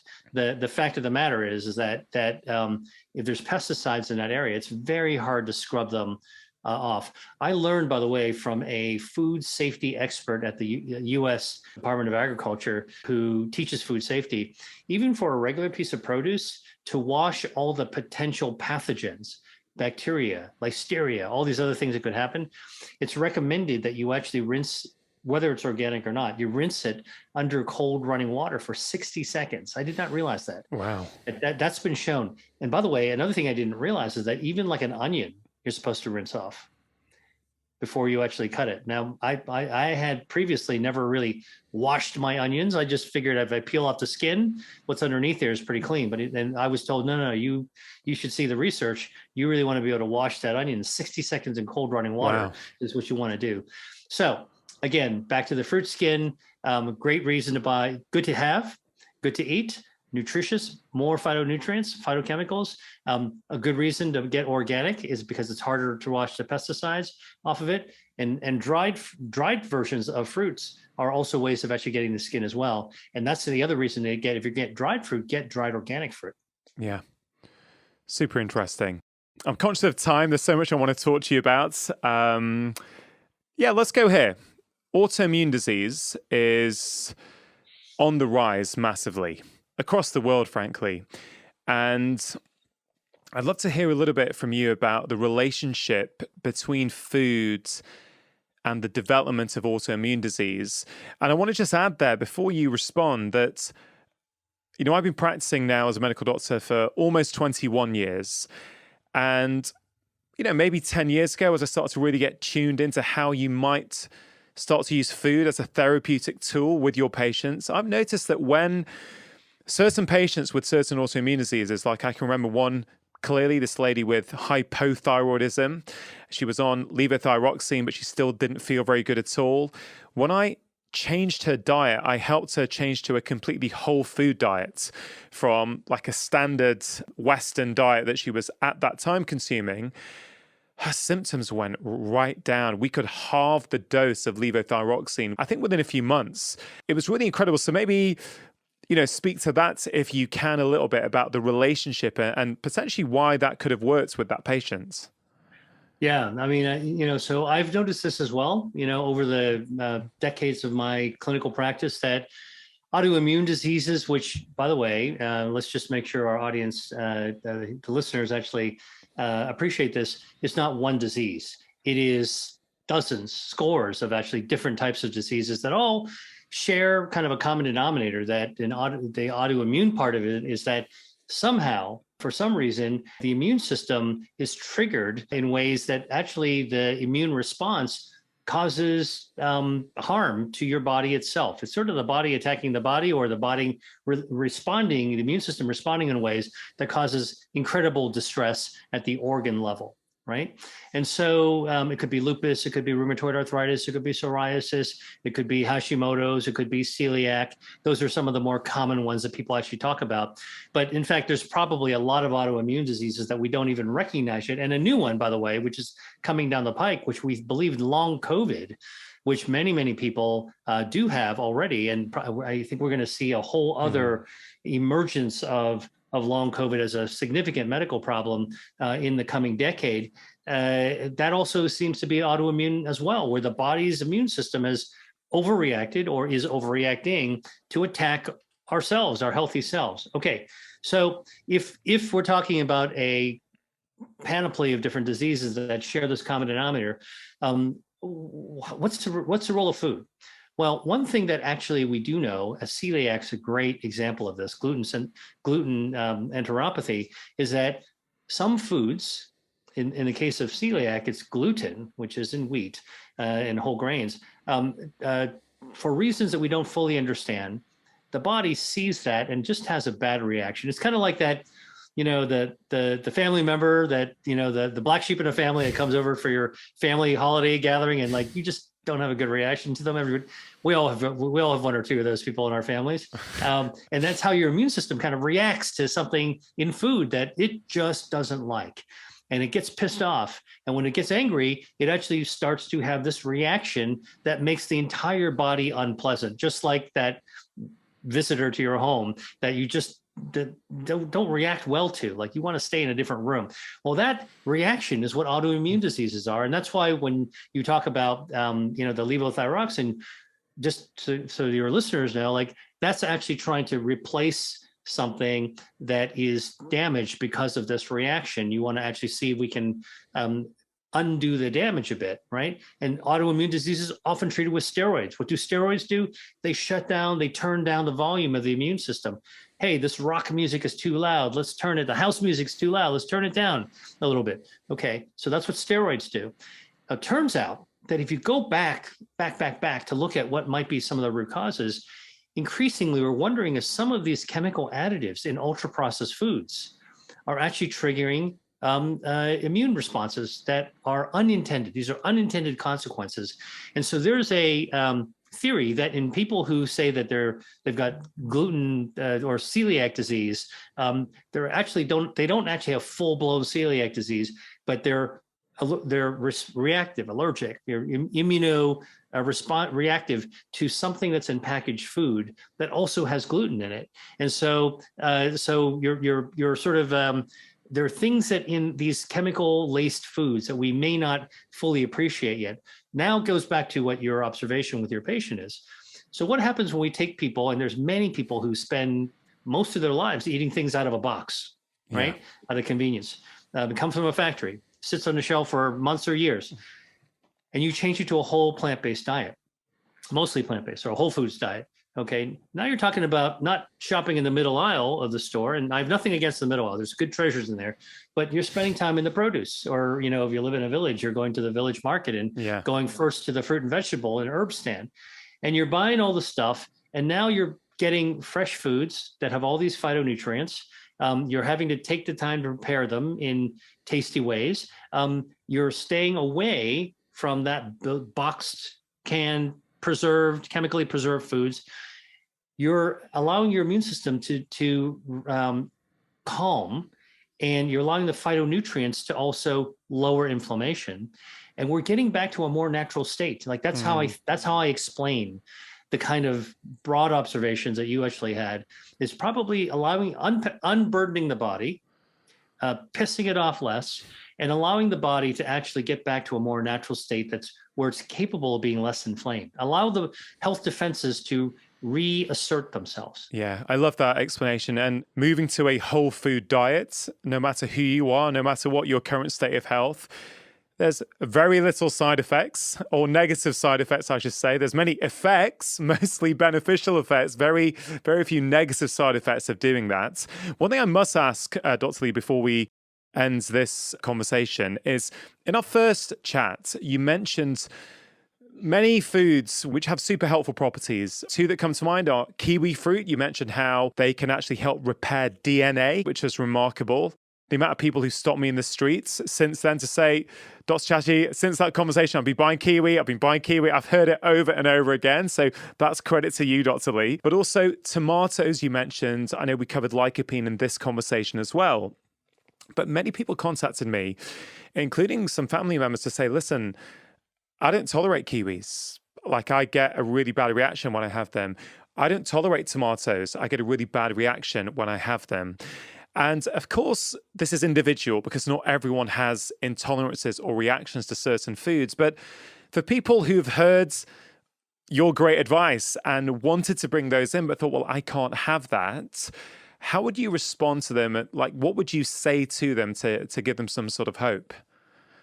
Yeah, well, look, what I always tell people is when it comes to food and health, it's not just about the food or any single food, whether it's a kiwi or a tomato. It's really about how our body responds to what we put inside it. So if you don't like kiwis, can't find kiwis, or are allergic to kiwis, all right, those are three easy reasons, or can't afford a kiwi, you can do a swap out. Okay, so what are in kiwis? Kiwis got vitamin C, it's got fiber. What are some other foods that actually have vitamin C that also have fiber? Red bell pepper can actually have that. What if you're like, well, I'd like something a little sweet. Okay, guava, that also has vitamin C, and it's also got fiber as well. Now, the research that we discussed last time about the kiwi was research done with kiwi itself, but the properties of the kiwi, which is vitamin C and fiber and some of the other phytonutrients, those can be found in other fruits as well. So kiwi, I always say, like, if you want to kind of stick with the research, you got to go with the food that was actually studied. But the properties and the principles allow you to actually think about how to swap things out. What a tomato, great example. I don't really like tomatoes. I'm allergic to tomatoes. Some people have hypersensitivities, like a histamine reaction to tomatoes. I remember in college, I had a classmate who would never go to the salad bar. She would stay as far away as possible because tomatoes kind of gave her this super histamine mast cell reaction. Her whole face would puff up when she actually had anything that had tomatoes on it. And well, guess what? Lycopene, if you want to get the lycopene benefits, lowers risk of breast cancer by 20%, lowers risk of prostate cancer by almost 30%, protects your DNA against sunlight. What else is lycopene? Watermelon. Yeah. Watermelon has lycopene as well. So maybe you don't like tomatoes. Maybe you can't get tomatoes. Well, what about a slice of watermelon? Yeah. And so again, these swap outs are really, and this is something I think is so important. And this is what I hope to be able to convey through my book. And I created a free masterclass. I've been trying to teach people periodically online how to do this is think about why something is beneficial for you. And then if you can get that food, that's perfectly fine. If you need to swap it out because you can't find that food or can't afford that food, think about what else might be a good stand-in. Yeah. Right. And at the end of the day, it still has to taste good for you. So maybe you don't like tomatoes, but you like watermelon. Yeah. Maybe you don't like kiwi, but you actually like guava. I'm a scientist. I study blood vessels. That's where my root as a scientist is, by circulation. And in fact, our blood vessels are remarkable. We've got 60,000 miles worth of blood vessels packed inside our body. 400 of those miles are actually in our brain. So our circulation is really super important. And as a researcher, I began appreciating that our this incredible maintenance of the blood of our circulation, which are, after all, the highways and byways that deliver the oxygen we breathe and the nutrients that we eat, that these roads, these blood vessels, need to be maintained, just like a road, in the countryside. If you don't maintain the road, it's going to break down over a period of time. And one of the things as a vascular blood vessel researcher, angiogenesis researcher, we discovered early on is that stem cells in our body contribute to building and repairing blood vessels. So that was sort of how I became interested in and quite familiar and actually worked on stem cell research in the lab. We actually discovered many chemical substances that can stimulate stem cells to help do their repair. And so when I began studying food as medicine, one of the things that it was remarkable to discover is that some of the synthetic chemicals that you could order from a research shop could actually stimulate stem cells. But then it was really jaw-dropping to me. In fact, one of the most light bulb going off moments that I had as a food as medicine researcher to discover that natural substances in our food can similarly activate our stem cells and call them into action. And without necessarily putting out a distress call, we can just gently coax our body's own reserve into action to help repair ourselves in a more robust way. So which are some of the top foods that we can choose to put inside our mouths that are going to do this? Yeah. Okay. So first of all, we're at the beginning of, a new era looking at regenerative foods that can stimulate regeneration. So I don't have like the wrapped gift box to give you of a laundry list of all the foods known to man. We're still doing research on this, but I'll give you some examples because, and when I talk, by the way, Rangan, I really refer to both laboratory, but also to human evidence, which I think is really important. Something we see in the lab is interesting and they can actually raise an idea. But at the end of the day, it's whether or not it works in people that makes all the difference in the world. So I'm going to kind of flip back and forth a little bit, but always emphasize what we know in people. So first of all, you might not be surprised that the source of stem cell activating substances are plant-based foods. Mother Nature's sort of medicine cabinet are fruits and vegetables, nuts and legumes, and healthy oils and seeds, sources of omega-3s. So researchers have been actually mining the same pharmacopoeia, farm with an F, not a PH, looking at what substances are in nature that can stimulate stem cells. So I'll give you an example. We know that there's a natural bioactive, a natural chemical found in plants called ursolic acid. Okay, that's URSOLIC, ursolic acid. It's found in fruit peel, right? The peel of an apple, the peel of a pear, the peel of cranberries, a peel of blueberries, right? These are fruit peels. And most likely, if you have eaten an apple, you're not, unless you were a kid and your grandmother peeled the apple for you, you just take an apple and clean it and then just eat the whole thing, right? The peel's got good source of dietary fiber and ursolic acid. Ursolic acid has been shown to stimulate stem cells to come out of the bone marrow and help to stimulate regeneration and to repair blood vessels, for example. Quite amazing. All right. That's an example. There's another substance that has been discovered called beta-D-glucan. Now, this is a soluble fiber, which we know is good for gut health. And it does a lot of other interesting things too that are beneficial for the body. But beta-glucan has been discovered to stimulate stem cells. Now, where do you get beta-glucan? You can find them in mushrooms. Both the cap and the stipe, the stem of the mushroom, has beta-glucan. In fact, the stem of the mushroom has twice as much beta-glucan as the cap of the mushroom. So I always tell people, if you're actually preparing food, and you're cooking mushrooms, please don't throw the stems away because they have a lot of goodness to them. You can utilize them. It's sustainable cooking. Keep all the food parts and use them, and they're good for you. Oats also has beta-D-glucan.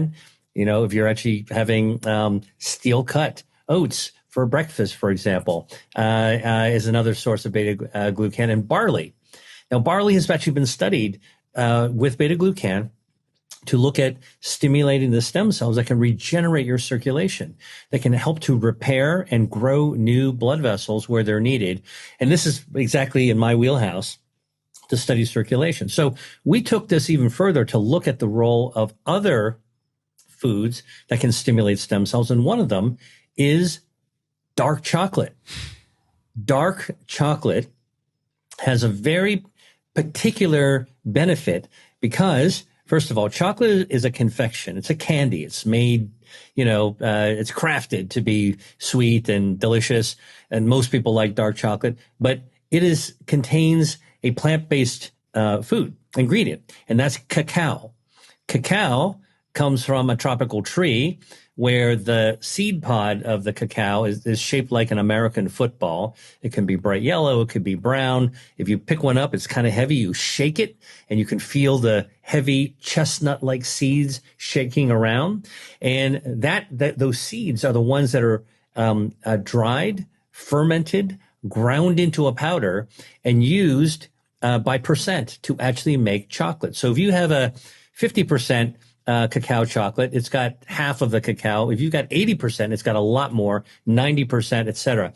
Well, what research has been done shown that 80% or higher cacao puts enough of a natural plant-based bioactive called proanthocyanidin into your bloodstream. So this has been measured. And in the clinic, if you actually give people who have, let's say, coronary artery disease, so they've got narrowing of their blood vessels and stiff, hard blood vessels. All right. So these are not people at their optimal state of health. If you measure their stem cells and then see how many stem cells are floating around their blood, which is not many, and then you were to actually do a simple test called flow-mediated dilation, FMD, to check how resilient their blood vessels are. Basically, it's a blood pressure cuff. You blow it up, you put an ultrasound in the crook of your arm, and then you let the blood pressure cuff deflate quickly. You see what happens to how well your circulation, your blood vessels recover from compression from the cuff. That's a reflection of vascular blood vessel circulatory health. If you do that at baseline to see how well the blood vessels in these people are doing, not that well.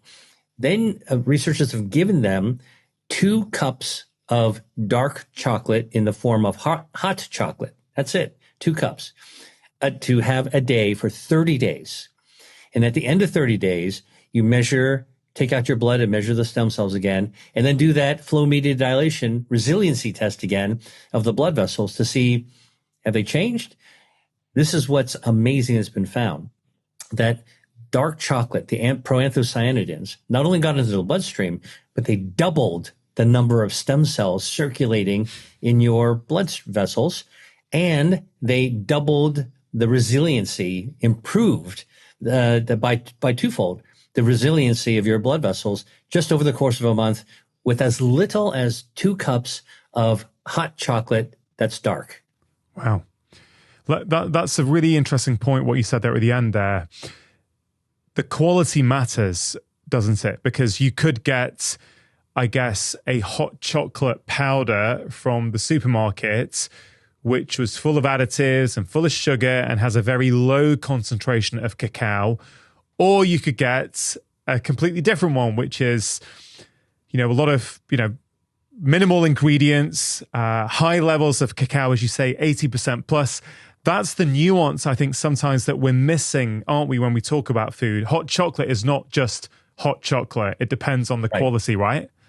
That's right. And the stuff that you get in a packet at the grocery store that's inexpensive and it might taste really great. It might be the stuff that we had when we were kids. I know I did. If you now take a look at the ingredient label, I tell people, anytime you're buying anything that's prepackaged, please take a look at the ingredient label before you put it in your grocery cart, because if you start seeing the added sugar and then the emulsifiers and all the artificial chemicals and preservatives and the stabilizers, that's probably not something that you want to actually put in your body. And if the ingredient label creeps you out, put it back and just look for another choice that, as you say, has minimal numbers of ingredients, or even better yet. I mean, and I say this to people who are really committed to using a natural way to improve their health.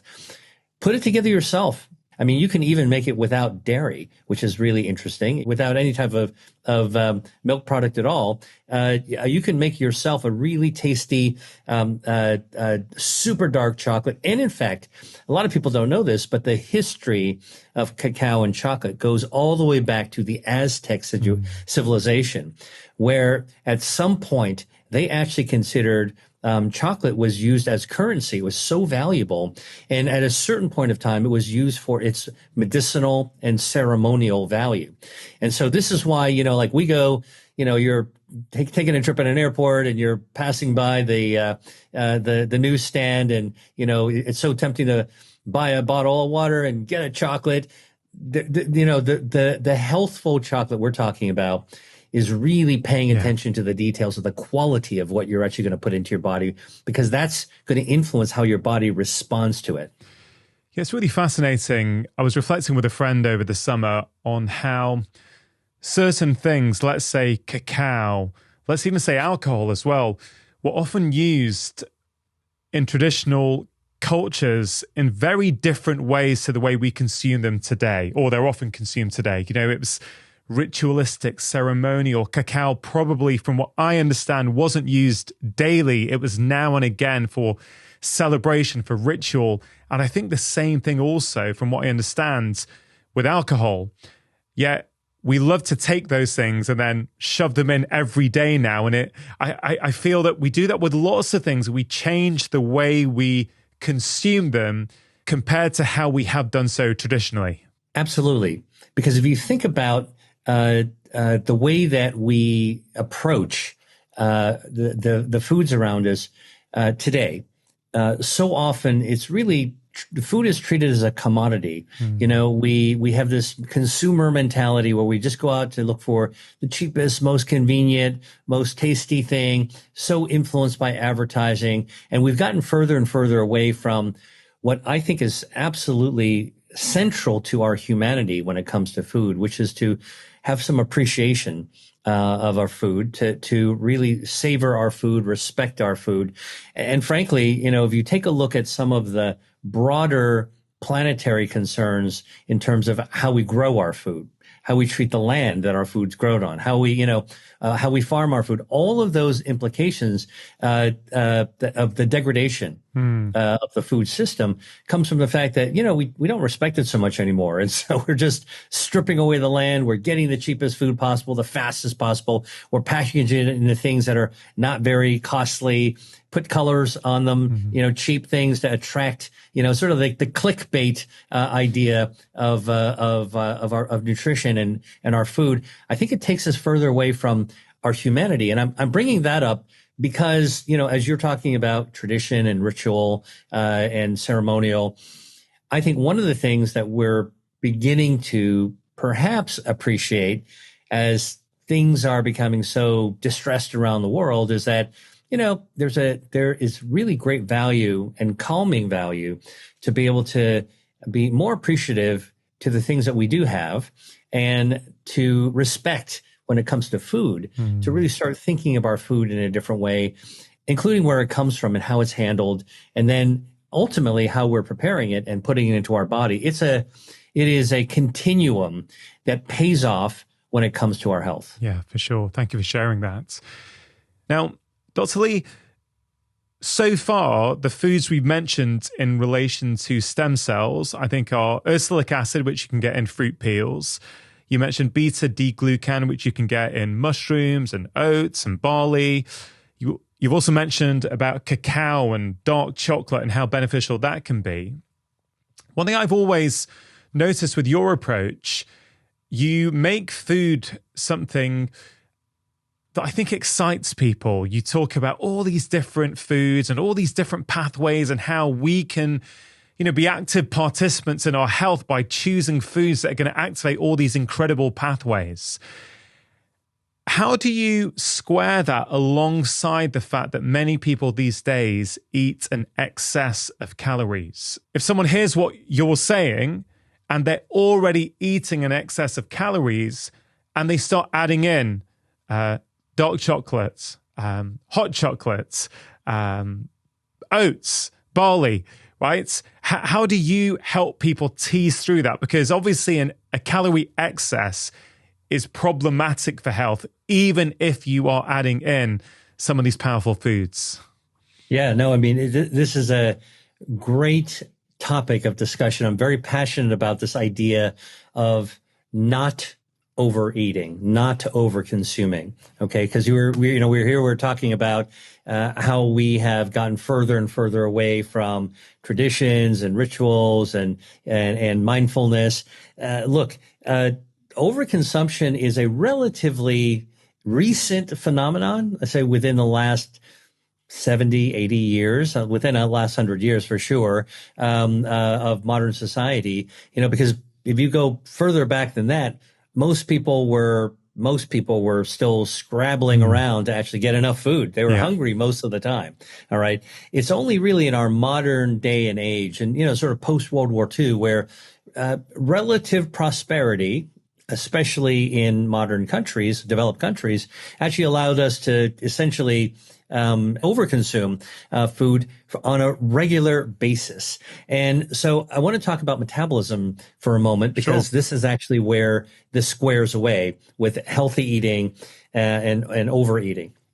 Okay, so I want people to think about metabolism, which has to do with weight gain, which has to do with obesity, which has to do with diabetes and metabolic diseases and other chronic diseases ranging from cardiovascular disease to cancer to dementia. So it's all connected together. Our metabolic health is maintained by our body like a machine. And in fact, it's like our metabolism is like the operating system on your computer, like on your laptop.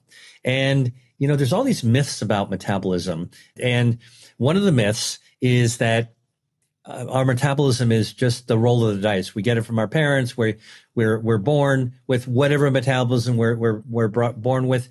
And that's actually not correct. How many people have heard, oh, my sister was so lucky. She was born with a fast metabolism. She's skinny as a stick and she can eat anything. Me, I've actually was born with a slow metabolism. I've had to fight with food my whole life and I've had trouble with my weight. That's not me, but I'm saying what I hear people saying. And it's just the luck of the draw. So therefore they give up and they say, this is my fate. Wasn't my fault. I was born. I drew the short end of the stick. No, it's not true. If we are born and our kidneys work the same and our eyesight works the same and our nerves work the same, what makes you think that metabolism in the human body is a crapshoot and it's ramshackle and just a game of chance, who gets a fast or slow metabolism? No. Our metabolism is an operating system, the same as in your laptop. And Rangan, if you went to buy the same model of laptop I have, we bought them from the same store at the same time. You in where you live and me where I live, and we plug it in, charge it up, and then hit the button at the same time, boot it up. The operating system of your laptop where you live and where I live, it's going to be exactly the same out of the box. So the human metabolism is hardwired in our body to operate exactly the same way. And I'm telling you this because it's very important to think about the consequences of abusing our metabolism over a period of time. All right. And when you abuse your metabolism, you can actually slow it down. You can actually cause problems with your metabolism. You can derail your metabolism, and overconsumption of calories is one of the things that you can do to abuse your metabolism. So think about it. You, Rangan, take exceptional care of your laptop. You have it in a case, you clean it afterwards, you shut it off at night. You use an antivirus program to make sure, you don't have malware on it, viruses on it. Okay. Me, I'm not so careful. I travel with it. Sometimes it gets dropped. I shove it. I just throw the laptop on the back of my car.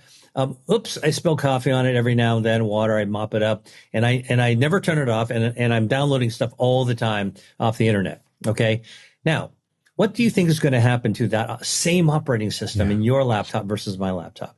Yours is going to be functioning a lot better than mine. And if you think about taking in calories, when you overconsume calories, among other things that you can do. What that does is that puts a stress on your metabolism. And if you overload your metabolism by eating more calories. Now, calories are basically, look, food is our fuel. And our fuel, just like in your car, is something that we absolutely need. So you need calories. Food is our fuel, and in our body, we call it calories. All right. So this is the similar way. And just like you're filling up your car with fuel, we fill up our bodies with fuel with the food that we eat. If you overload the fuel in your car, what's going to happen? I mean, usually the petrol station has a clicker to prevent you from overloading your gas tank. In the body, we do not have that clicker. So we can easily overflow our own body's fuel tanks. Fuel tanks are fat. When you overload your fat, okay, you're going to keep on filling up fat and filling up more fat. You need more fat. Our stem cells will create more fat, more fuel tanks, and you keep on eating, you keep on overloading. That caloric overload, puts a stress on our metabolism, all right? And that then starts to derail our health. And so I don't care if you're eating healthy food or junk food. Now, obviously, just like fuel that you put in your car, if you care about your car, if you're very conscientious about the longevity of your car, the health of your car, your automobile, all right, you are going to actually try to choose higher quality fuel to put in it. Put some crummy fuel in it, and once in a while, once or twice, no problem. Your car's it'll survive it. You put crummy fuel in your car, low quality fuel, the cheapest fuel in your car every single day. I guarantee you, your car is not going to last as somebody as long as somebody who takes really good care of a car and put good quality fuel. So the quality of the fuel, the quality of the food matters for the engine of our body. Okay. And if you overload fuel in our body, you overload our metabolism.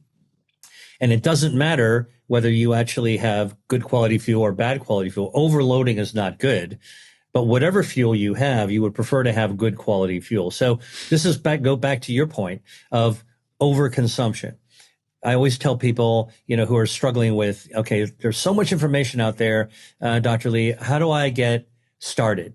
And the first thing I say is that, take stock with the quality of the food that you eat. What quality fuel are you loading into the vehicle of your body? And, if they take a food diary, record, for a few days or a week, everything they eat, then they can read it and say, oh man, this isn't so good. I shouldn't be eating this. And sometimes people surprise themselves. Actually, I eat pretty well on average. But they can identify some of the low quality fuel items that they actually are putting in. Then I ask them to say, how much do you actually eat? Now, this is a trickier question because most people overeat, and we're almost trained to overeat. And so if you are loading your own plate, I always tell people, take only 2/3 of what you would normally take. So if you're serving yourself at dinner from the platter, whatever you would normally take, just have an instinct to say, no, I'm going to leave 1/3 of it back in the platter. I'm going to take only 2/3 and put it on my plate. All right. I always say, load the vegetables on first. Yeah. Then remove 1/3 of it as a start. All right. Then I always say, if you eat slowly and if you're feeling full, stop eating. You don't have to clean your plate. It's okay if you don't clear everything on your plate. That's a good health habit. And then I always tell people, try not to snack after dinner, because snacking after dinner is another opportunity to actually overload your body. And so these are all little tips that I think people always try to get into, like, so how do I do this? Like, I want to choose good, healthy food, but it's more than that. I don't want to overeat the food. How do I start? So I give people these sort of like little easy tips of how to take those first steps in their health journey.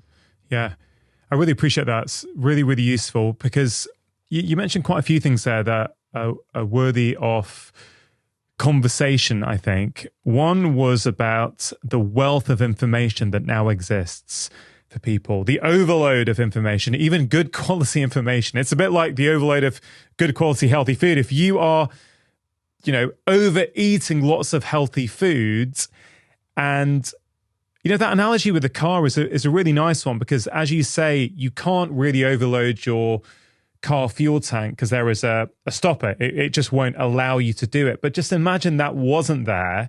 If you start spraying petrol all over the internal workings of your car, even if it was premium fuel, well, it's a little bit like when we have visceral fat accumulating in our body, isn't it? This harmful fats, certainly beyond a certain point where it's starting to send out inflammation and damage those organs and increase our risk of early death and disease. So I think it's a great analogy.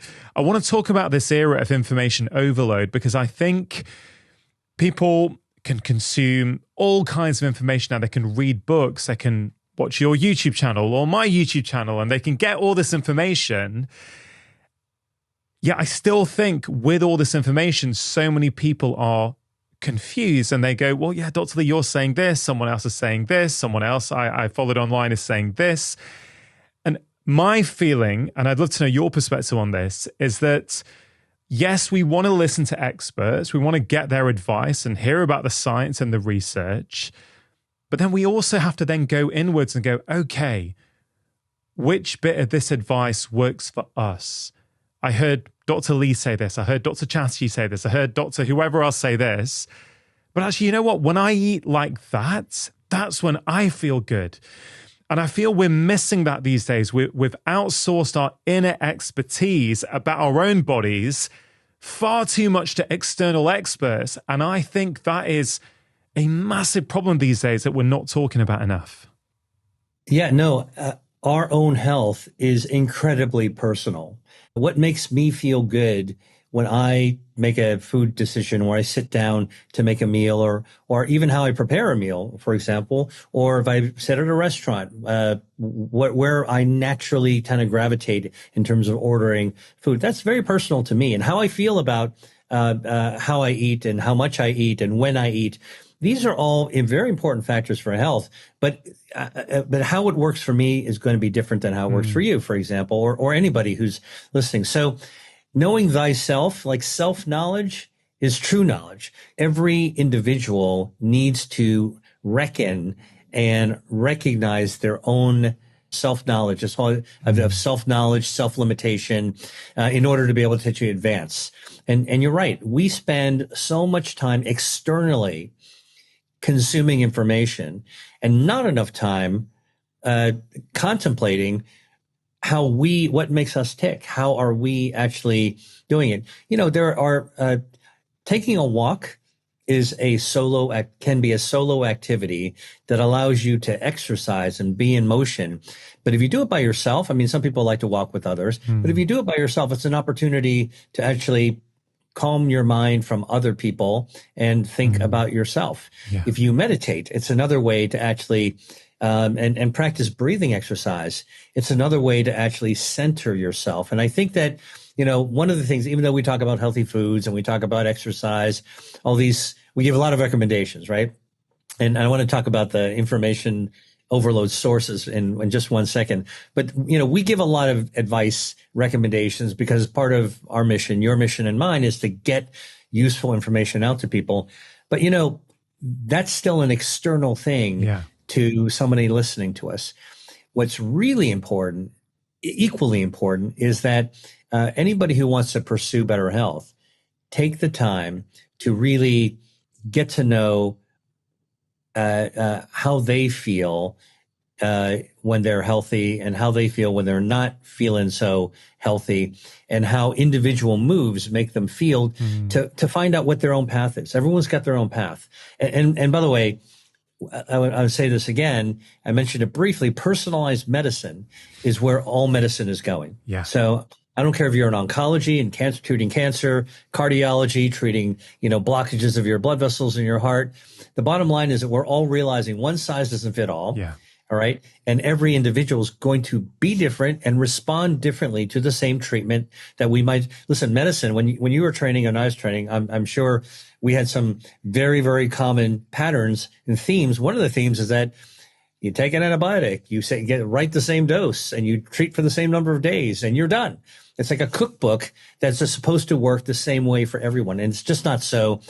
It's not true in medicine. It's not true in nutrition, and it's not true in exercise either. Yeah. And so I think that this whole idea of personalization, having individuals know themselves is absolutely vital. Yeah. Vital as a start. And then I want to say just one more thing about this whole information overload. This is true for children who are consuming information in a very particular way, right? So typical kid in high school or junior high school, or maybe even younger, is on their phone scrolling all day long. They're watching TikTok, they're looking at various things, they're communicating with Snapchat and quick, communication. It's very externally focused and it's consumptive. There's an algorithm that feeds you more of what you seem to be enjoying seeing or looking at longer. But that doesn't actually help you get to know yourself. Yeah. And it also doesn't force you to consider the source of your information. I think another really important thing for anybody who is interested in health information from experts is, first, try not to listen to everybody and everything. Try to pick a few people who are trusted voices. It's up to you to decide how you connect to them. One of the big challenges, I think, of the online community, whether it's YouTube or Instagram or these other media platforms, is that anybody can actually deliver information.